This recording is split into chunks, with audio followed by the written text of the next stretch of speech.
Welcome to Jahangir study. मैं संतोष जहांगीर।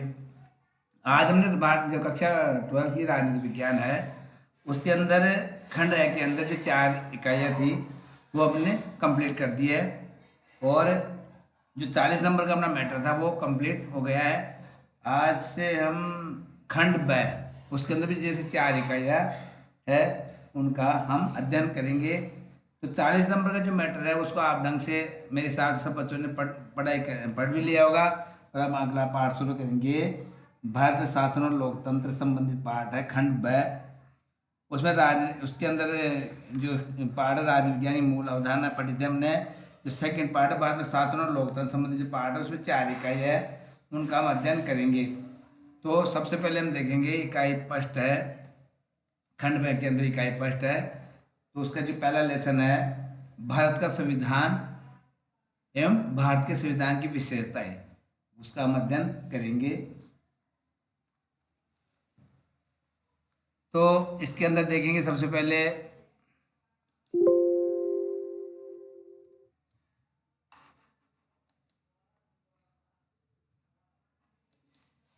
भारत का संविधान। तो भारत का संविधान और भारत का संविधान विशेषताएं हम देखते हैं। सबसे पहले मैं अनुभव करता हूँ, ये डेफिनेशन शुरू शुरू में आती है। मैं अनुभव करता हूँ भारतीय संविधान कार्य संचालन योग्य है, लचीला है।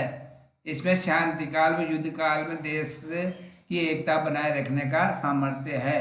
ये बात सबसे पहले संविधान शिल्प पे कहे जाते हैं, डॉक्टर अम्बेडकर ने कही। तो ये भारत का संविधान के बारे में जो बताया गया है वो आपको समझ आएगा। युद्ध काल देश के लिए एकता बनाए रखने में सबसे सामर्थ्यवान है, तो अम्बेडकर ने इसके बारे में बताया। किसी भी देश के संविधान पर राजनीतिक व्यवस्था में उस देश की आस्थाओं, विश्वासों, आधारभूत शाश्वत मूल्यों और सिद्धांतों के समय की दर्शन होते हैं। संविधान के द्वारा ही देश की आस्थाओं, विश्वासों, आधारभूत शाश्वत मूल्यों और सिद्धांतों के समय के दर्शन होते हैं। भारत के संविधान निर्माताओं ने हमारे देश की ऐतिहासिक, सामाजिक, धार्मिक और राजनीतिक परिस्थितियों को ध्यान में रखकर संविधान का निर्माण किया। हमारे देश के संविधान निर्माता थे, उन्होंने देश की ऐतिहासिक, सामाजिक, धार्मिक, राजनीतिक सभी परिस्थितियों को ध्यान में रखकर ही संविधान का निर्माण किया। उनका लक्ष्य एक लोक कल्याणकारी राज्य की स्थापना करना था। उनका लक्ष्य क्या था? एक लोक कल्याणकारी राज्य की स्थापना हो। इसी लक्ष्य की पूर्ति के लिए उन्होंने संविधान की प्रस्तावना में संविधान के आदर्शों को स्पष्ट किया है। संविधान की प्रस्तावना है उसमें संविधानों के आदर्शों का स्पष्ट किया है। हमारे संविधान की अपनी विशेषताएं हैं। हमारे संविधान की अनेक विशेषताएं हैं जो उसे विश्व के अन्य संविधानों से अलग करती है। ये संविधान निर्माताओं की बुद्धिमत्ता व दूरदृष्टि का प्रमाण है कि उन्होंने विश्व के महत्वपूर्ण संविधानों के श्रेष्ठ गुणों का संविधान में समावेश किया है। हमारा संविधान एक तरफ मौलिक राजनीतिक सिद्धांतों को परिभाषित करता है, वही दूसरी तरफ विभिन्न संरचनाओं और प्रक्रियाओं को भी स्थापित करता है। इस प्रक्रिया में मौलिक अधिकार, नीति निर्देशक सिद्धांत और नागरिकों को मूल कर्तव्य भी शामिल है।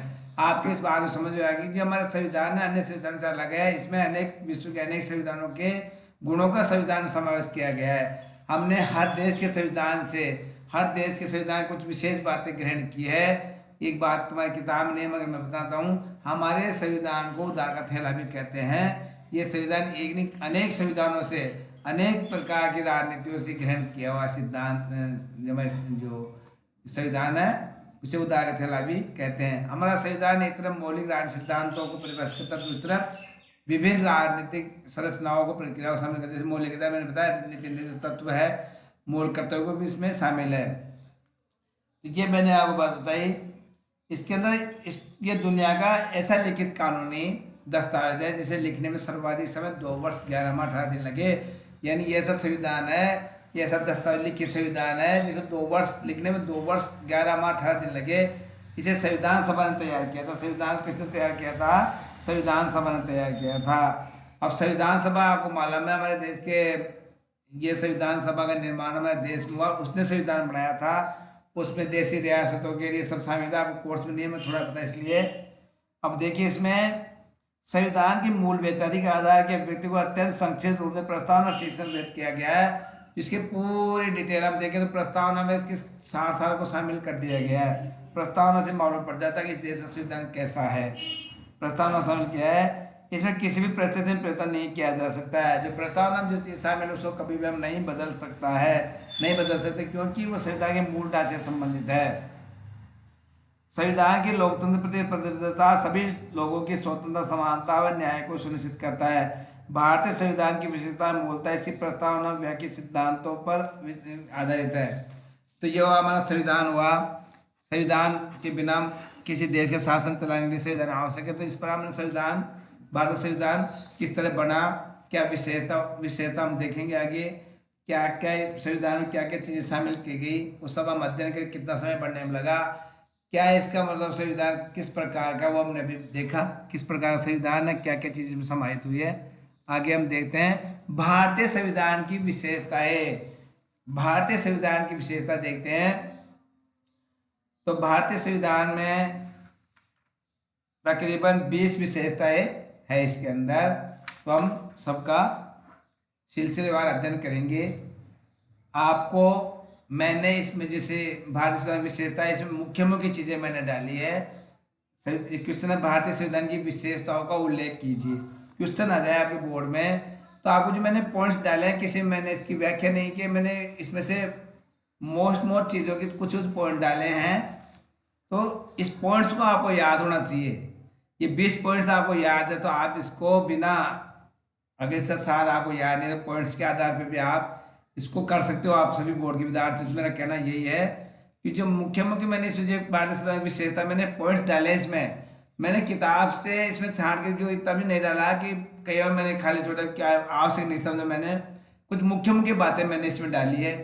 वैसे मेरे नोट्स टाइप है जो मैं कराता हूँ, जो भी लेसन कराता हूँ नोट टाइप होता है, इसमें मैंने और भी थोड़ा शॉर्ट करके डाला है। इसमें वो सब कुछ चीज़ें पूरी ऐसे शामिल नहीं कि मैं इसको समझा दूंगा आपको, तो मेरे जो समझाने का उससे मैं आपको याद हो जाएगा। इसको बार बार सुनोगे ना आप सब बच्चे तो आपको याद हो जाएगा।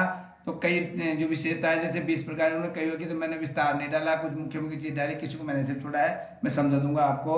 तो भारतीय संविधान की 20 विशेषता सबसे पहले हम लेते हैं। जो पहली विशेषता इसकी संपूर्ण प्रभुत्व संपन्न संविधान। पहली विशेषता है भारतीय संविधान की संपूर्ण प्रभुत्व संपन्न संविधान, सॉवरेन कॉन्स्टिट्यूशन। भारत का संविधान लोकप्रिय प्रभुसत्ता पर आधारित संविधान है, अर्थात भारतीय जनता द्वारा निर्मित है। इस संविधान द्वारा अंतिम शक्ति भारतीय जनता को प्रदान की गई है। जो हमारा संविधान क्या है, ये संपूर्ण प्रभुत्व संपन्न है और लोकप्रिय संप्रदाय सिद्धांत की रूसों की जो सिद्धांत दिया उस पर आधारित है। और जो ये शक्ति किस में, जनता में समाई हुई है। अब देखिए इसमें इस संविधान की प्रस्तावना में क्या कहा गया कि भारत के लोग, इसी में मैं आगे बोल रहा हूँ, ध्यान समझो, हम भारत के लोग इस संविधान को अंगीकृत, अधिनियमित व आत्मापित करते हैं। जिसकी प्रस्तावना में लिखा हुआ है हम भारत के लोग इस संविधान को अंगीकृत, अधिनियमित एवं आत्मापित करते हैं। इसका मतलब समझ में आया आपके कि जो अंतिम शक्ति किसके पास हुई, जनता के पास हुई। तो जनता इसकी निर्माता है, ठीक है। तो ये हमारा संविधान है, संपूर्ण प्रभुत्व संपन्न संविधान है, ठीक है। और इसकी शक्ति किसके अंदर है, प्रभुत्व किसमें है, अंतिम शक्ति किसके पास है, जनता के पास। ये आप सब समझते हो। हम किसी भी जनप्रतिनिधि को चुनते और हम उसको दूसरे को चुन लेंगे तो ये किस निर्वाचित कौन करते हैं, हम करते हैं। ये सेकंड आएगा इसकी प्रस्तावना, प्रीमेबल। भारतीय संविधान के मौलिक उद्देश्य और लक्ष्यों को संविधान की प्रस्तावना में दर्शाया गया है। जो मौलिक उद्देश्य लक्ष्य है संविधान की प्रस्तावना में दर्शा दिया गया। महत्वपूर्ण बातों को डॉक्टर के मुंशी ने संविधान की राजनीतिक कुंडली कहा है, यानी कुंडली की तरह है। राजनीतिक कुंडली किसने कहा, डॉक्टर के मुंशी ने संविधान की राजनीतिक कुंडली किसे कहा है, प्रस्तावना को। तो प्रस्तावना में संविधान के लक्ष्य को शामिल किया है। कुल मिला के मौलिक उद्देश्य, संविधान के मौलिक उद्देश्य लक्ष्य जो भी है उसको प्रस्तावना में शामिल कर दिया गया, ठीक है। तो इसमें महत्वपूर्ण बात यही है, हम भारत के लोग से प्राय अंतिम प्रभुत्व किसमें है, भारतीय जनता के पास, भारतीय लोगों के पास। ये बात मैंने बताई थी आपको। अब आएगा इसका तीसरी विशेषता है विश्व का सबसे विशाल संविधान, largest constitution of the world. जहां अमेरिका के संविधान में 7 अनुच्छेद, अमेरिका के संविधान में 7 अनुच्छेद, कनाडा के संविधान में 147 अनुच्छेद, ऑस्ट्रेलिया के संविधान में 128 अनुच्छेद व दक्षिण अफ्रीका के संविधान में 153 अनुच्छेद है, वही हमारा संविधान व्यापक विस्तृत संविधान है। इसमें 395 अनुच्छेद, 22 भाग, 12 अनुसूचियां है। तो कहने का मतलब यह है हमारे जो जो हमारा संविधान है वो विश्व के जो इन बड़े देशों सब देशों से बड़ा, यानी विश्व का सबसे विशाल संविधान भारत का है। अभी आपको मैंने ये अमेरिका के इनके बारे में बताया, तो आप इसमें दिख रहा आपको सामने। तो सबसे ज़्यादा अनुच्छेद किसमें? भारतीय संविधान में 22। तो सबसे बड़ा संविधान है ये। इसमें 5 परिशिष्ट है। इसके अलावा इसमें 101 संशोधन हो चुके, किताब में 101 मगर 100 तकरीबन 126-27 संशोधन इसमें हो चुके हैं। इसमें किताब में 101 है, तो आपको वही देखना है, ठीक है। नई बुक आएगी तब करा देंगे, मगर मेरी नजर मुझे ध्यान है इसमें तकरीबन 126 संशोधन, अंतिम संशोधन में वो आता है आंग्ल इंडियनों को प्रतिनिधि संबंधी संशोधन था, वो 126वां संशोधन हो चुका है जो था आंग्ल इंडियन से संबंधित। मगर आपकी बुक में 101वां संविधान संशोधन जो जीएसटी संबंधित है। देखो इसमें संशोधन प्रक्रिया और संशोधन की प्रक्रिया लगातार जारी है। संशोधन बार बार हो रहे, ये नहीं संशोधन होना रुक गए, हर बार संशोधन होता रहता है। इस कारण भी इसका स्वरूप विशाल हो गया। बार बार संशोधन होने से इसका स्वरूप क्या हो गया? बहुत विशाल होता जा रहा है, अलग अलग चीजें इसमें जुड़ती जा रही है। हमारा संविधान संघात्मक है। हमारा संविधान क्या है? संघात्मक है। इसमें संघ व राज्य के संबंध में बहुत व्यापक वर्णन किया गया है। संघ और राज्य के संबंधों को बहुत व्यापक रूप से इसमें समझाया गया है। संविधान का 101वां संविधान संशोधन वस्तु और सेवा जीएसटी संबंधित है। जो 101वां संशोधन हो चुका है वो कौन सा है? जीएसटी से संबंधित, वस्तु सेवा कर से संबंधित है। यही आपके कोर्स में है, चेंज हो जाएगा तो और करा देंगे, जो कोर्स में वो आएगा, अन्यथा दूसरा नहीं दे सकते हैं वो बोर्ड वाले। आपकी बुक में जो रहेगा संशोधन अंतिम ये दे रहेगा 101 का, तो वही है। वैसे संविधान संशोधन में 126वां हुआ है, मैंने देखा है, उसके आगे और हो रहे हैं। उसमें हुआ था एंग्लो इंडियन समुदाय संबंधित संशोधन था वो। तो ये तो इसके बारे में, इसका सिद्धांत ये क्या बहुत ही बड़ा विशाल संविधान है हमारा, ठीक है। अब इसके अंदर हम आगे देखते हैं जो इसकी जो चौथी विशेषता है, लिखित एवं निर्मित संविधान। हमारा भारतीय संविधान सभा द्वारा निर्मित और लिपिबद्ध किया गया दस्तावेज है। ये संविधान सभा द्वारा बनाया गया, निर्मित और लिपिबद्ध किया गया दस्तावेज है। इसको बनने में 2 वर्ष 11-18 दिन लगे, मैंने आपको बताया। तो वही बात आ गई इसमें। तो सबसे लिखित और निर्मित संविधान है। अब नेक्स्ट इसकी विशेषता है संसदीय शासन व्यवस्था, पार्लियामेंट्री सिस्टम ऑफ गवर्नमेंट। हमारा जो संविधान की जो 5वीं विशेषता है वह है संसदीय शासन व्यवस्था। इस प्रणाली में कार्यपालिका व्यवस्थापिका के प्रति सामूहिक रूप से उत्तरदायी होती है। जो कार्यपालिका है वो व्यवस्थापिका के प्रति सामूहिक रूप से उत्तरदायी होती है। राष्ट्रपति का पद गरिमा और प्रतिष्ठा का होता है, पर उसकी स्थिति संवैधानिक प्रधान की है। वास्तविक शक्तियां मंत्रिमंडल के द्वारा प्रयोग में की जाती है। संसद का विश्वास समाप्त होने पर मंत्रिमंडल को त्यागपत्र देना पड़ता है। मुख्यमंत्री की चीज देखिए ध्यान से, जो कार्यपालिका किसके प्रति? व्यवस्थापिका के। राष्ट्रपति में गरिमा प्रतिष्ठा, वो संविधान का प्रधान होता है, यानी नाम मात्र का, वास्तविक वो नाम मात्र का प्रधान है। वास्तविक शक्तियां किसके पास है? मुख्य उसके पास है, प्रधानमंत्री के पास, मंत्रिमंडल के पास। समझ में आई? तो हमारे यहाँ पे 2 प्रकार के पद होते हैं, नाम मात्र प्रधान और वास्तविक प्रधान बोला जाता है। तो ये संवैधानिक प्रधान देश का प्रधान कहलाता है, शासन का प्रधान है, संविधान का प्रधान है। और वास्तविक स्थिति किसके पास है? मंत्रिमंडल या मंत्रिपरिषद प्रधानमंत्री के पास होती है। और वो कब तक रहेगा? मंत्रिपरिषद कब तक रहेगी? जब तक संसद में उसका विश्वास पत्र है। मंत्रिमंडल को क्या करना पड़ेगा? त्याग पत्र देना पड़ेगा, विश्वास पत्र। ये संसदीय शासन व्यवस्था की प्रमुख विशेषता है। अम्बेडकर ने क्या कहा था संसदीय शासन के बारे में? संसदीय प्रणाली में शासन के उत्तरदायित्व मूल्यांकन निश्चित समय बाद तो होता ही है, इसके साथ साथ दिन प्रतिदिन भी होता रहता है। ये बात इन्होंने बताई। राज्यों में ऐसे ही है। बाद में संसदीय व्यवस्था केंद्र राज्यों में अपनाया गया है, जहाँ राज्यपाल संवैधानिक राज्य में राज्यपाल होता है, केंद्र राष्ट्रपति होता है। बात यही की है। इसकी 6ठी विशेषता है मौलिक अधिकार व कर्तव्य।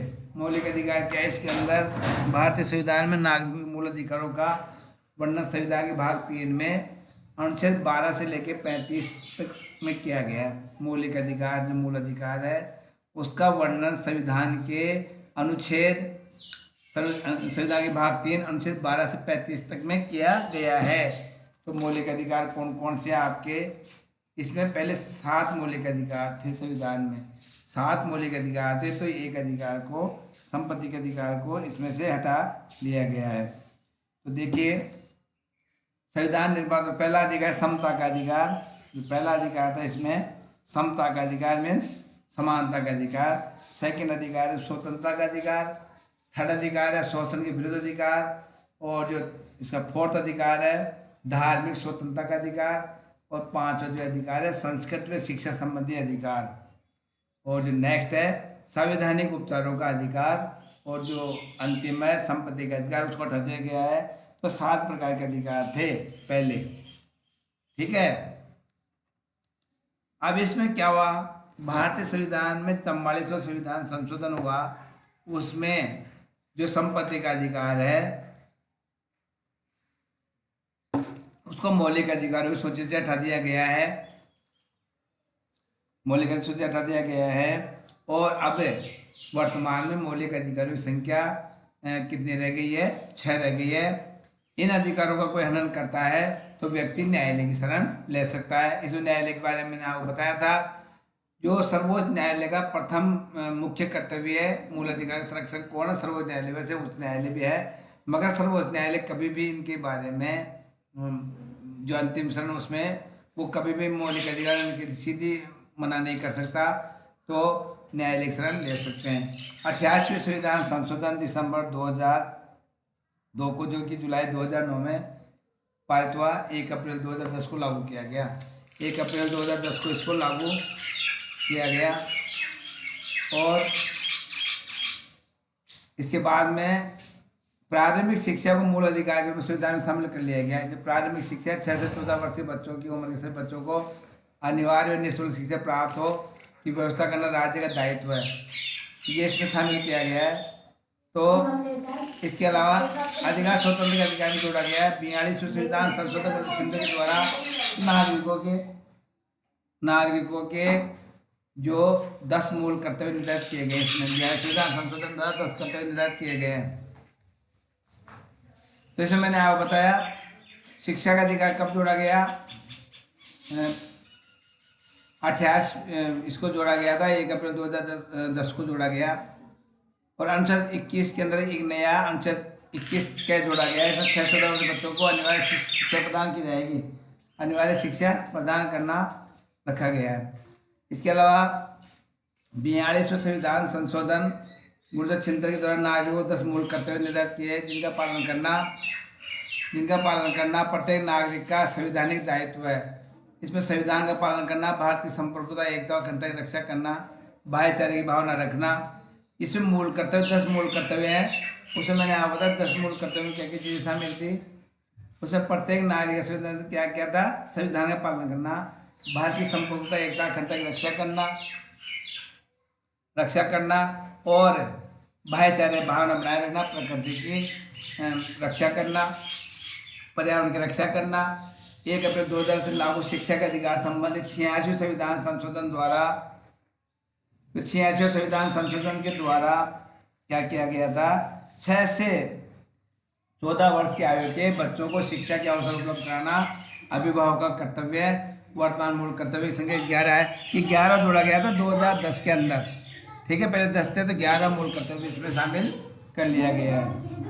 एम जी छागला ने क्या लिखा है, एक स्वतंत्र न्यायालय को नागरिकों की अधिकार रक्षा का काम सौंपकर भारतीय संविधान ऐसी व्यवस्था की गई है जिसमें पर कोई भी सभ्य देश गर्व कर सकता है। तो भारतीय संविधान पर कोई भी व्यक्ति गर्व कर सकता है।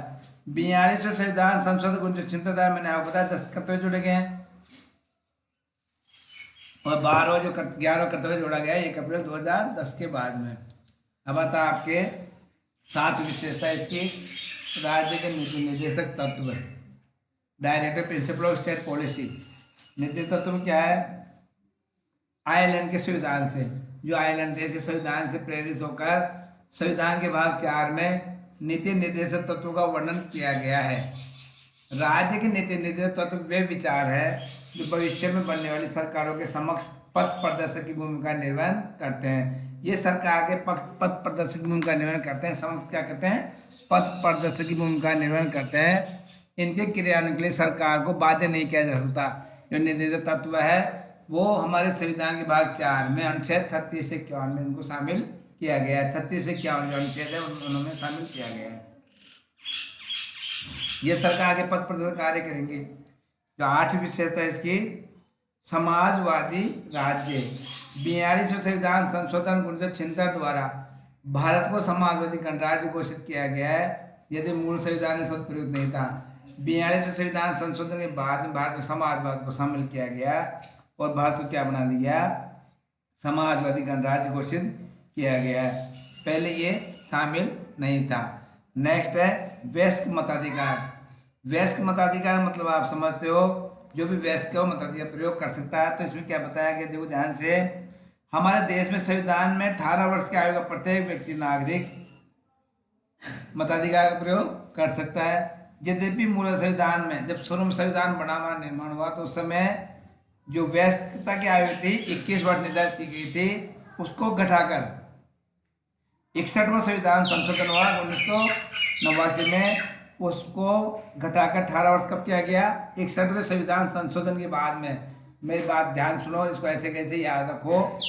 18 वर्ष वर्तमान में, शुरू में कितनी उम्र थी वयस्कता की, 21 वर्ष की उम्र में वो कर सकता था। शुरू में कितने साल थी, 21 साल, 21 वर्ष की उम्र थी। इसको 18 कब किया गया, इसको 61वें संविधान संशोधन कर इसको 18 वर्ष किया गया। नेक्स्ट है पंथ निरपेक्ष राज्य। संविधान के अनुच्छेद 25 के अनुसार धर्म के क्षेत्र में प्रत्येक नागरिक को स्वतंत्रता प्रदान की गई है। धर्म के आधार पर किसी नागरिक से भेदभाव नहीं किया जा सकता। राज्य का कोई आधिकारिक धर्म नहीं है। पंथ निरपेक्ष राज्य मतलब जानते हो आप, राज्य का कोई धर्म नहीं होता है। सभी लोगों को अधिकार प्रदान किया जाता है। सभी धर्म के लोगों को अधिकार अपनी इच्छा से, किसी प्रकार से अपनी इच्छा से वो किसी भी धर्म में आस्था रख सकते हैं और उनको धार्मिक स्वतंत्रता प्रदान की गई है। राज्य कोई खास धर्म नहीं होता है, वो सभी धर्मों का समान रूप से आदर करता है। नेक्स्ट है इसकी जो विशेषता है, दस्तावेज, विलक्षण दस्तावेज। विलक्षण दस्तावेज क्या है, डिस्ट्रिब्यूटलाइज डॉक्यूमेंट्स। इसमें देखो आप, विलक्षण दस्तावेज क्या बताया गया है, संविधान निर्माताओं की बुद्धिमत्ता व दूरदृष्टि का प्रमाण है। ये जो विलक्षण दस्तावेज क्या है, संविधान निर्माताओं की विलक्षणता और दूरदृष्टि का प्रमाण है। उन्होंने संविधान में जनता द्वारा मान्य आधारभूत व सर्वोच्च आकांक्षाओं को स्थान दिया है। हमारा संविधान एक विलक्षण दस्तावेज है। हमारा संविधान क्या है, एक विलक्षण दस्तावेज है। हमारा संविधान विलक्षण दस्तावेज है। हमारा संविधान एक विलक्षण दस्तावेज है जिसमें क्या बताया गया है, दक्षिण अफ्रीका की तरह देश का संविधान बनाने में तो काम लिया गया है। अब नेक्स्ट इसमें एकात्मक व संघात्मक तत्वों का अद्भुत संयोग। एकात्मक व संघात्मक तत्वों का अद्भुत संयोग। भारत एक संघात्मक राज्य है। भारत एक संघात्मक राज्य है। संविधान में संघ शब्द के स्थान पर यूनियन ऑफ स्टेट शब्द का प्रयोग किया गया है। यूनियन ऑफ स्टेट शब्द का प्रयोग किया गया है। संविधान के पहले अनुच्छेद में कहा गया है कि भारत राज्यों का एक संघ होगा, एकक होगा। जिस प्रथम राज्यों का संघ भी कहा जाता है, इसे राज्य संघ भी कहा जाता है। तो भारत क्या है, एक आत्म राज्य संघात तत्वों का संयोग कहा गया इसको। तो मिशन मैंने आपको बताया संविधान निर्माताओं की आकांक्षा के बारे में मैंने बताया कि हमारे देश के अंदर क्या था। इसमें जो शक्ति है उसको 3 भागों में बांटा गया है, संघ सूची, राज्य सूची और संवर्ती सूची। संघ सूची के विषय पर राज्य सरकार, केंद्र सरकार कानून बनाती है और राज्य सूची राज्य सरकार, संवर्ती दोनों बनाती है अवशिष्ट विषय। तो शक्तियों को ऐसे बांटा गया है। इसके अलावा जम्मू कश्मीर को छोड़कर एक ही नागरिकता मॉडल इसमें शामिल किया गया है।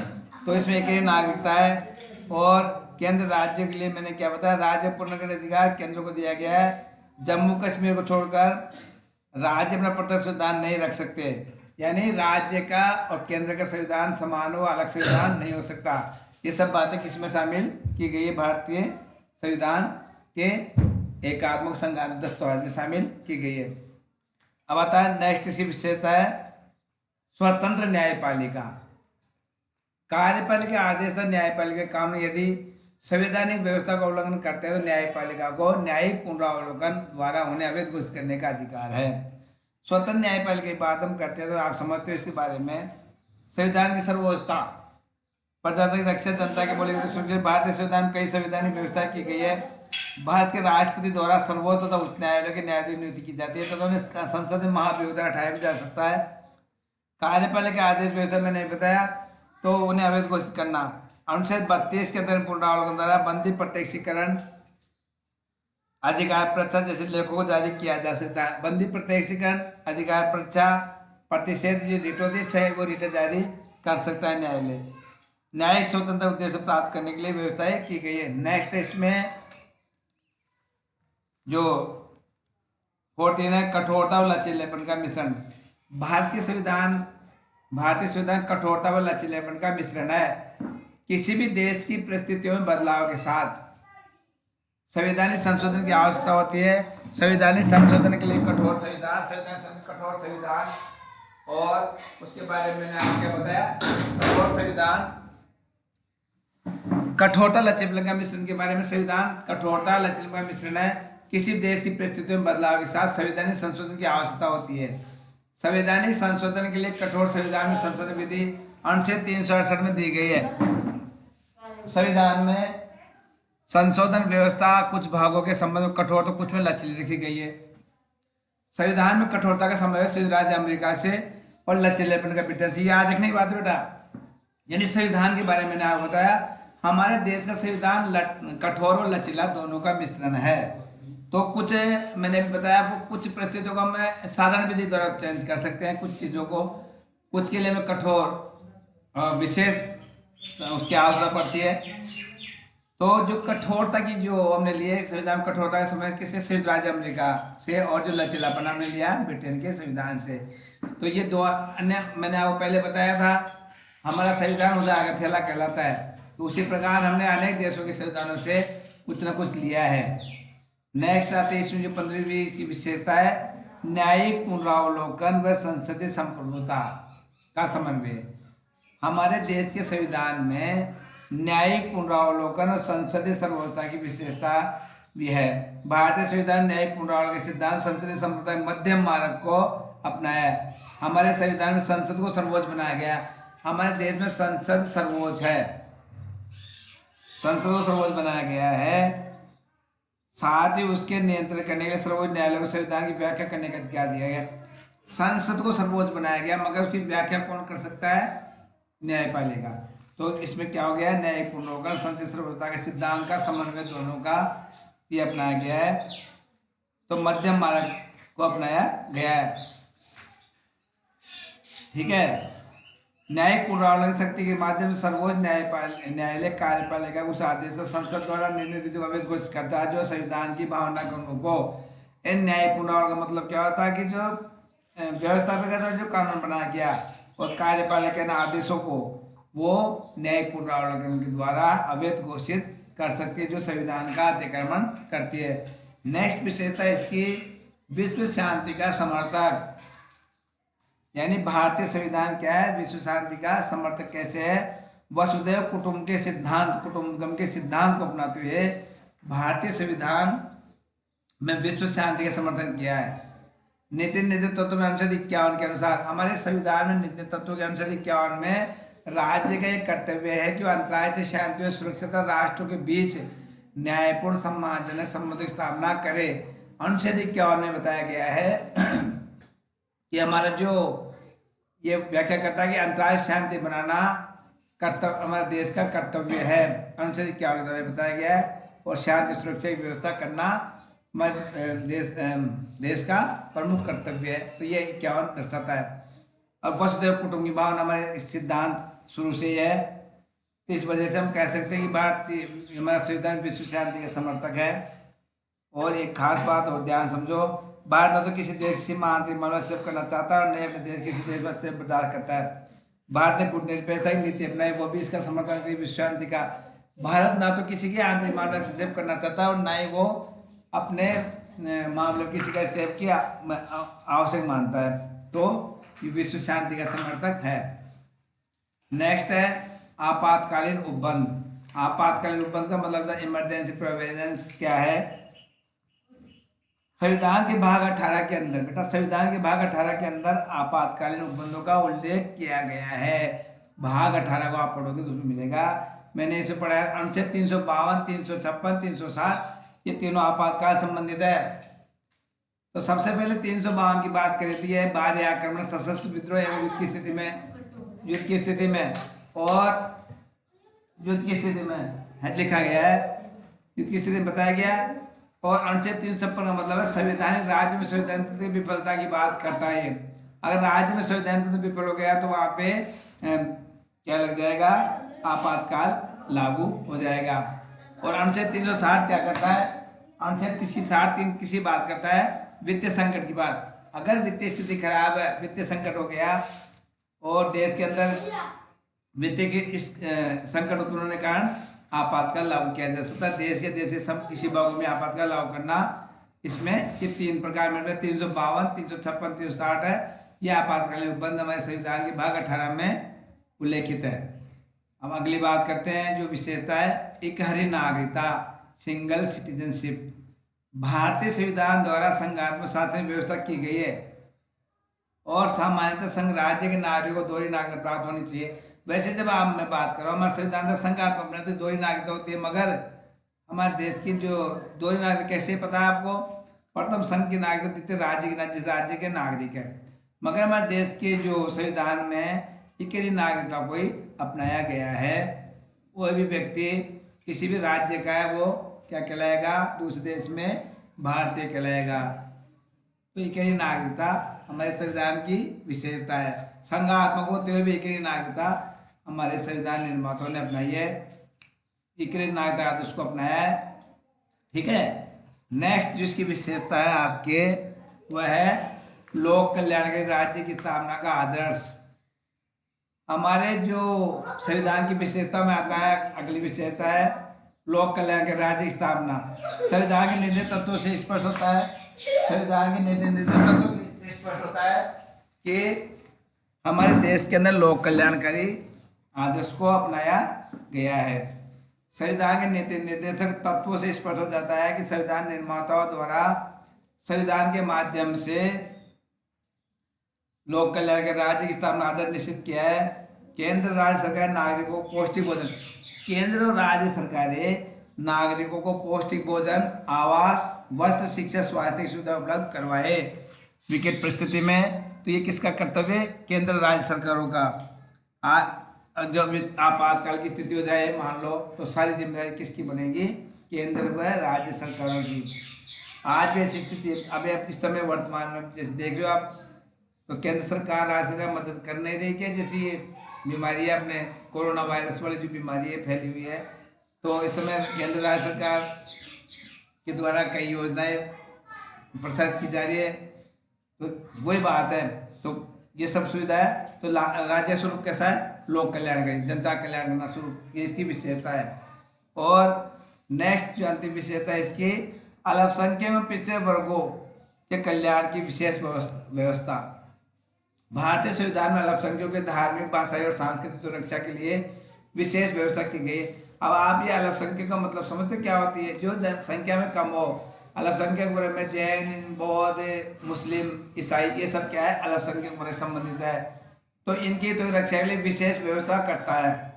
हमारा संविधान में ये कहा गया है इनकी विशेष व्यवस्था करने की जिम्मेदारी भारत की है। इसके लिए अतिरिक्त संविधान अनुसूचित जनजातियों, जनजाति क्षेत्रों की नागरिक सेवाएं, संसद, विधानसभा और अन्य क्षेत्रों में विशेष संरक्षण प्रदान किया गया है। संविधान के अनुच्छेद 330 और 332 के तहत अनुसूचित जातियों व अनुसूचित जनजातियों को लोकसभा व विधानसभा में आरक्षण प्रदान। अब महत्वपूर्ण बात आ गई, ये जो ST SC अनुसूचित जाति जनजाति है, उनको संविधान के अनुच्छेद 330-32 में कहा गया है कि उनको लोकसभा विधानसभा में आरक्षण प्रदान किया जाएगा उनकी सीटों के लिए। तो वो उनके लिए सीटें रिजर्वेशन की गई है। तो ये व्यवस्था 25 जनवरी 1960 तक के लिए की गई थी। शुरू में ये जब संविधान निर्माण हुआ, लागू हुआ, तो ये कब तक के लिए की गई थी? 25 जनवरी के लिए आरक्षण की व्यवस्था की गई थी। मगर किंतु संविधान संशोधन कर इसकी समय सीमा को बढ़ाया गया। 95 संविधान संशोधन 2010 के आधार आरक्षण व्यवस्था 25 जनवरी 2020 तक के लिए बढ़ा दिया गया।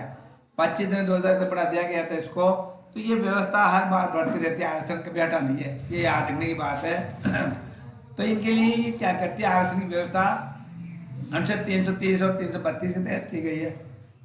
सॉरी बेटा, तो इसमें आज देखिए आप अनुच्छेद 335 में अनुसूचित जाति और जनजाति सरकारी सेवा आरक्षण की कोई समय सीमा निर्धारित नहीं की गई है।